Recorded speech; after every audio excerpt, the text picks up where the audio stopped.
In 1914, as the world was sinking into the shadows of the First World War, a young man, known in the story only as the Friend, left behind the world of civilization and men to board a small ship. His purpose seemed official, but deep down it was personal too. He was going to serve as a weather observer for a year on a desolate island lost amid the stormy waves of the South Atlantic. He longed for solitude, self-imposed exile, and a new beginning. The journey was long and the sea was wild. When the ship finally neared the island, he saw only waves crashing against black rocks, a deserted shore, and a solitary lighthouse standing on the horizon like a watchman. There were supposed to be two people here, one lighthouse keeper and the previous weather observer, but something was wrong. The former observer had vanished without a trace, and the only living soul on the island was the lighthouse keeper, Gruner. He had a ragged beard, a scarred face, and bitterness carved into his very being. He lived in filth, hardened and soured by solitude. The young man set his belongings in his cabin. At first, he was hopeful, writing in his diary, taking weather readings, and readying himself for isolation. But on the very first night, his hopes were shattered. Out of the blackness of the sea rose strange creatures,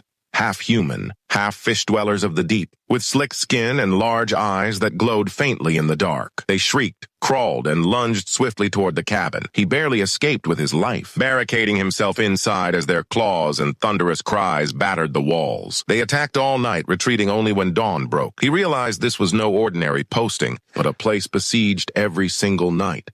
The next morning, enraged, he demanded answers from Gruner. But Gruner was calm, as though it were nothing unusual. With a mocking smile, he explained that this island belonged to the creatures, and there was only one way to survive: fight, kill, and never show mercy. He had turned the lighthouse into a fortress, packed with weapons, bombs, and traps. Every night he laughed as he gunned them down by the dozens. For him, this was war, not life. What shocked the young man most was discovering that Gruner had imprisoned one of the creatures. It was a female with a gentle face and large, sorrowful eyes. Gruner called her Anaris. He used her as both slave and companion, sometimes like a pet, sometimes like a woman. The young man felt sickened, but Gruner showed no shame. For him, it was routine, a way of filling his solitude with cruelty. As time passed, the young man began to see that the creatures were not mindless enemies. Their attacks had a rhythm, a purpose, and Anaris was the key to it all. He treated her with kindness, fed her, spoke to her, and slowly, she began to trust him. Compassion grew in his heart, while hatred and jealousy grew in Gruner's. The nights became more terrifying. Hundreds of creatures swarmed the island. Gunfire, fire, and blood filled the air. Gruner roared with laughter as he killed, while the young man wrote in his diary, wondering who the real savages were. Perhaps it was humans, who slaughtered every unknown being and branded it wild. The bond between the two men fractured. Gruner despised the young man's compassion, and he could not endure his closeness with Anaris. They needed each other to survive, but hatred pulled them apart.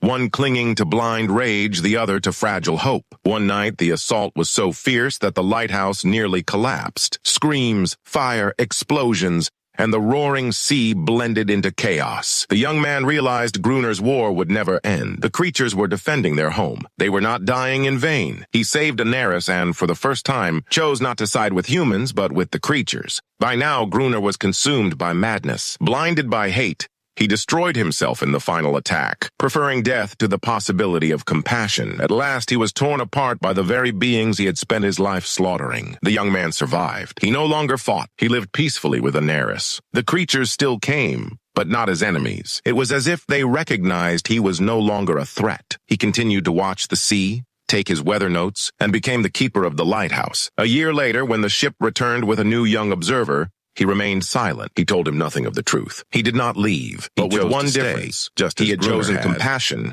not hatred. The story ends with a bitter truth.